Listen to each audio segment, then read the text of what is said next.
A partir do fim da Segunda Guerra, esse projeto da industrialização latino-americano ganhou um corpo teórico. A Comissão Econômica para a América Latina da ONU, a famosa CEPAL, fundada em 48, iniciou uma série de estudos que, de modo geral, levou à conclusão de que a pobreza e as desigualdades da América Latina eram resultado de seu modelo econômico agroexportador.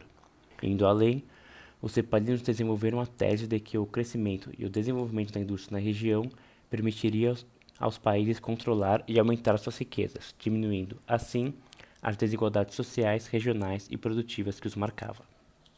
Dessa maneira, com a necessidade imposta pelo estrangulamento externo e com a validação dada pela teoria da CEPAL, a industrialização brasileira decolou. Se concretizou a dinâmica em que o Estado impulsionava a reação aos sucessivos desafios colocados pelo estrangulamento externo, acelerando a diversificação e a complexidade da economia brasileira. Como a produção de novos produtos gerava constantes transformações na pauta de importações do país, que ia se deslocando de produtos básicos para produtos mais complicados e tecnológicos, deu-se para a industrialização brasileira o nome de processo de substituição de importações. A fim de entender esse processo, vamos usar como exemplo o setor têxtil, ou seja, o setor produtor de tecidos e roupas. Para começar a produzir, um empresário precisaria ter uma máquina capaz de fazer a fábrica funcionar. Como não existia essa tecnologia no Brasil, esse homem de negócio se viu obrigado a importar esse produto. Já que o país não tinha dólares e libras para isso, percebemos aí a primeira barreira colocada pelo estrangulamento externo. Para contornar esse problema, o que todos os governos entre 30 e 60 fizeram foi restringir a importação de produtos supérfluos, guardando os dólares e libras para a importação de produtos essenciais, no caso desse exemplo, o maquinário para a fábrica de tecidos. Superada uma primeira barreira, o estrangulamento externo rapidamente se recolocava, gerando um novo problema para o crescimento industrial. Vamos imaginar que em um segundo momento, mesmo com a restrição às importações de produtos banais, as divisas seriam insuficientes para importar o maquinário que o industrial do setor têxtil necessitava. Para superar isso, o Brasil tinha que conseguir desenvolver internamente o aço, elemento base usado na construção de máquinas. Circundando esse problema, o governo brasileiro conseguiu em 45 fundar a Companhia Siderúrgica Nacional, que passou a produzir internamente o aço e o ferro necessários para diversos setores industriais. Outras barreiras foram surgindo e sendo superadas sucessivamente.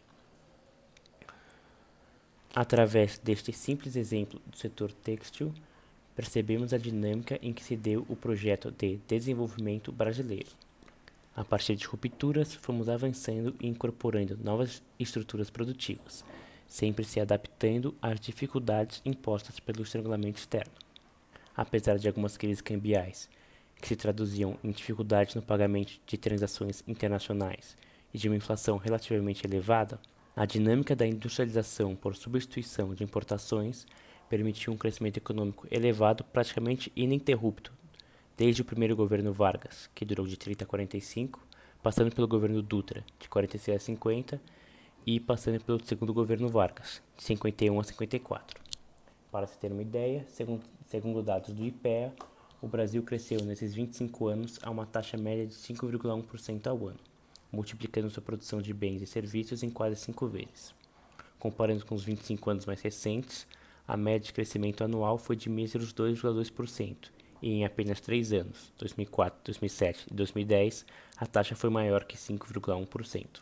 Apesar desse enorme aumento industrial, em 55 o Brasil ainda tinha uma industrialização restrita.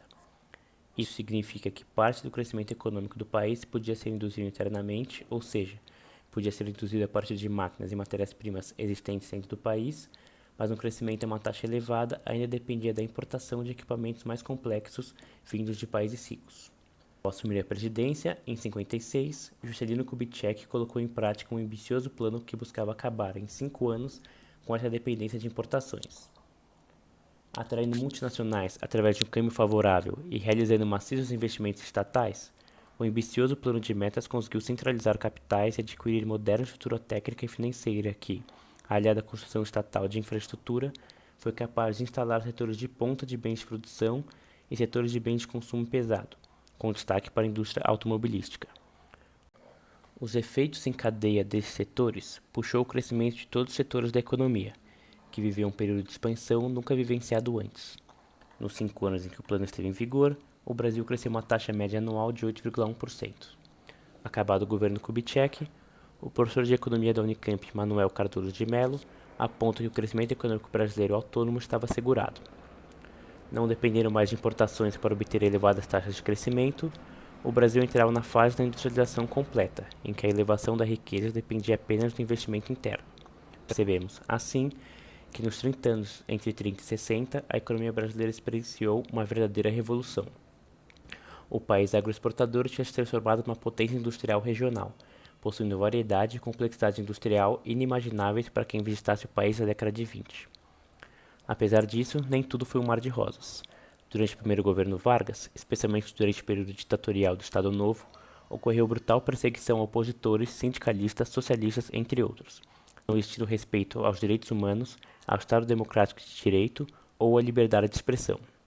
Além disso, ao contrário do que os teóricos da CEPAL do final dos anos 40 e início dos anos 50 imaginavam, o projeto da industrialização se provou insuficiente para reverter as desigualdades econômicas, regionais e produtivas do Brasil. A transformação trazida pelas multinacionais no período JK tinha apenas reconfigurado a dependência em relação aos países ricos que existia no modelo agroexportador, com a submissão em relação a financiamento e demanda se transformando em submissão tecnológica e de investimento. Assim, continuávamos com grande parcela da população marginalizada, excluída do processo de crescimento econômico. Por fim, o início da década de 60 marcou o término do período de crescimento quase que ininterrupto descrito acima. Enfrentando inflação e desaceleração produtiva, a crise só foi ser superada no governo militar, que se utilizou de uma lógica concentradora de renda que apenas intensificou as discrepâncias sociais brasileiras.